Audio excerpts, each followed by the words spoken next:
G'day, Andy from Single Malt. How you going? I'm going to do a different whiskey today, a Speyside. I haven't got the actual bottle to show you. I've only got a wee sampler.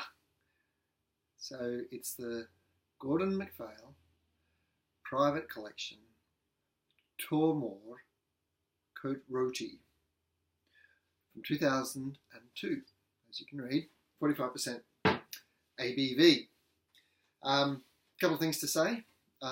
This is a rare bottling. They only did 4,000 bottles, so they didn't waste one on me. and Tormore is a very interesting distillery. It was built in 1958, so it was one of the last distilleries built, and was built in response to the boom in whisky after World War II, and has grown and gone from strength to strength to strength. So it started off with 2 stills, 4, 6, 8. I think it peaked out at 8. So lots of stills. And the key driver behind that was it's a key ingredient into a wee whiskey called Chivas Regal. Chivas Regal, not a bad drop for a blend,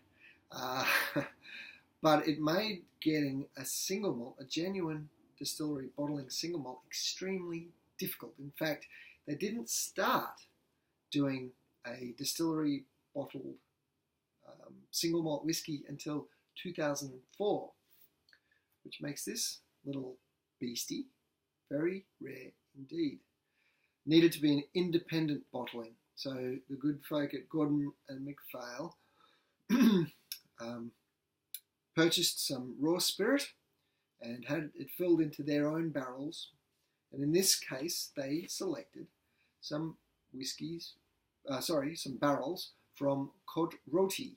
And if anybody knows their French wines, they'll know that Cote Roti is a division or an appellation within Côte d'Rhône, which is famous for its Shiraz, as we say here, or Syrah, as they say in France. And that is Cote Roti itself is very unusual in that they actually mix a bit of the local white wine with the red wine. So they have the Shiraz, and they add about 20% of a white grape called Viognier. Hard to say, but easy to drink. Maybe it's a very has a very pungent aroma, Viognier. When you put it in with Shiraz, which has probably all know what a good ballsy Shiraz is like, well, you put this thing that's like perfume into it, and it really just lifts the nose and really makes the Shiraz something quite special. In fact, it makes it a Cote Roti. Cote Roti do a lot of work with new oak, so they have very beautiful French oak that they use.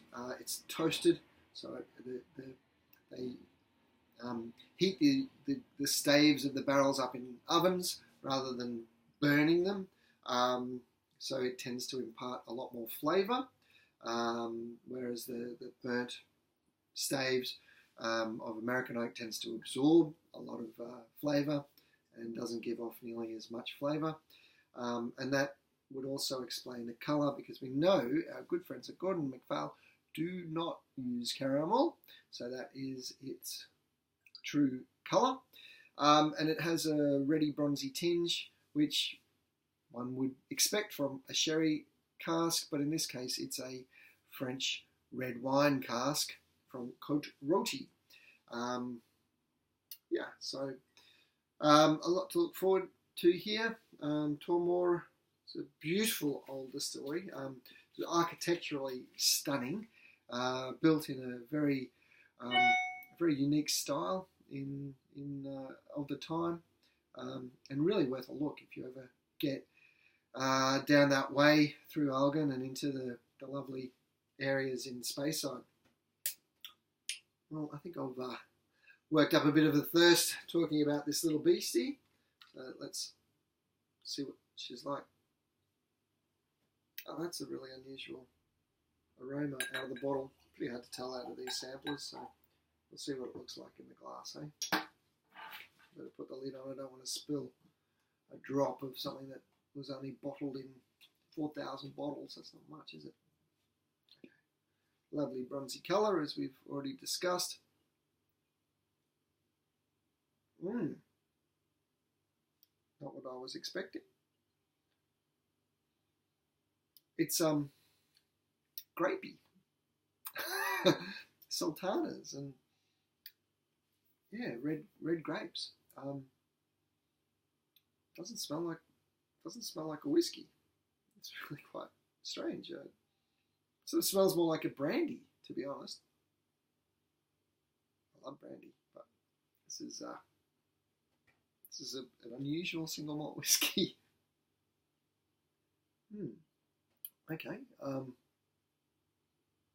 What can I tell you? It's grapey, sultanery, as I've said. What else is in there? It's like a lanolin, like a floor polish. Doesn't sound very good, but that's what it reminds me of. Bacon. I don't get smoke, but I get bacon. That could be from the Shiraz.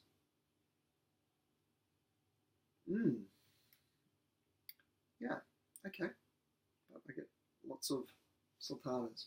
Now, it's not like the Christmas pudding either, which is more of the sherry. This is really more riper, like grapes.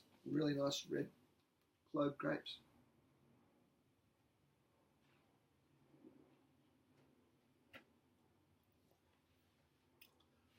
Oh my. Wow. Oh, that middle palate is to die for. Oh my God, it's just like, you taste it and go, oh, this is really nice. And then, you get this really big secondary flavour, smacks you right in the middle palate. It's really, really rich, intense flavour. You've got so much going on there. You've got the flavours of the Shiraz, all of that aroma that I was expecting from the Viognier on the nose, and maybe that was why I wasn't quite overwhelmed by the nose, but all of that really beautiful florally characters coming through. And there's a really lovely honey at the very initial taste, and it's got a lovely, really nice finish actually. Some whiskies can be very drying. It just disappears and leaves you with this lovely florally sensation in your nose and in your mouth. Oh, I could have another go at that.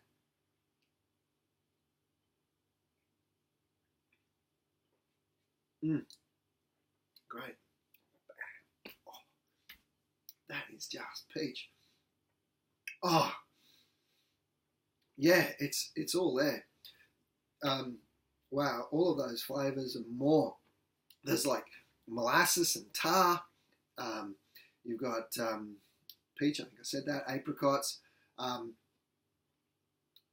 Just, wow, so many flavours going on.